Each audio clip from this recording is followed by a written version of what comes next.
Сәлем достар, бүгін сіздермен ең дәмді Наполеонның рецептісімен бөлісемін.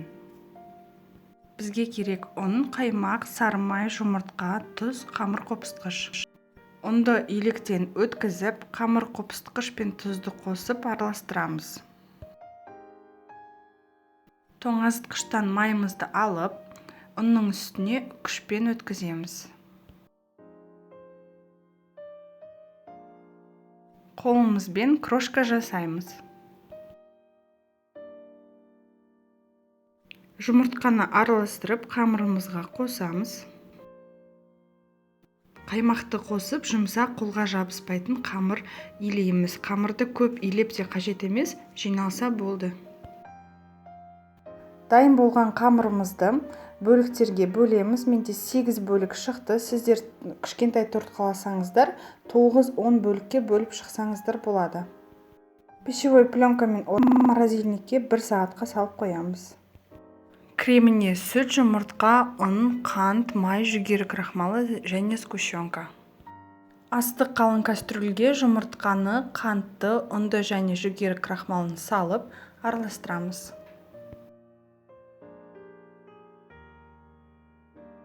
Барлығы толық біркелкі араласқан соң, сүтімізді құйып араластырамыз.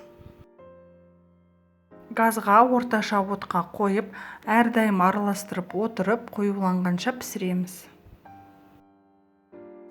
Креміміз сәл қоюлана бастағанда үзбей араластырып тұру керек, өйткені крем тез кастрюльдің астына жабысып бастайды. Дайын болған кремімізді басқа ыдысқа құйып, бетін контакт пленкамен жабамыз, яғни видеода көрсетілгендей тура кремнің үстінен пленкамен жабамыз. Суығанша қойып қоямыз. Енді креміміз суығанша корждарымызды пісіріп бастаймыз. Қамырымызды морозильниктен алып, холодильникке салып қоямыз. Бір-бірден алып отырып, осылай жайып, пісіріп бастаймыз.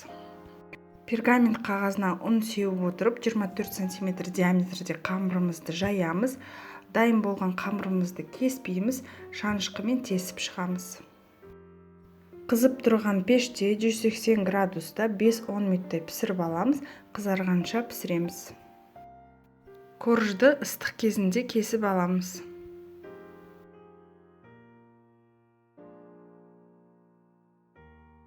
Кремді аяқтаймыз. Мен кремнің түсі әдемі болсын деп 2 ас қасық вареная сгущенка қостым. Бөлме температурасында тұрған майды 2 минуттай миксерлеп аламыз. 2 сгущенканы қосып 1 минуттай миксерлейміз. Суыған заварной кремді майлы кремге 1 асықтан қосып отырып миксерлейміз.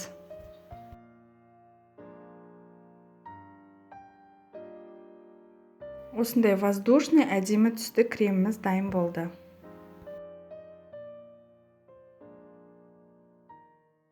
Тортты жинаймыз. Видеода көрсетілгендей өзіме оңай кремді теңдей бөлу үшін мен барлық корждарды дастарханның үстіне жайып, 2-3 ас қасықтан кремді салып шықтым. Бос орындарға қалған обрезкаларды қолдандым. Жиналған тортымыз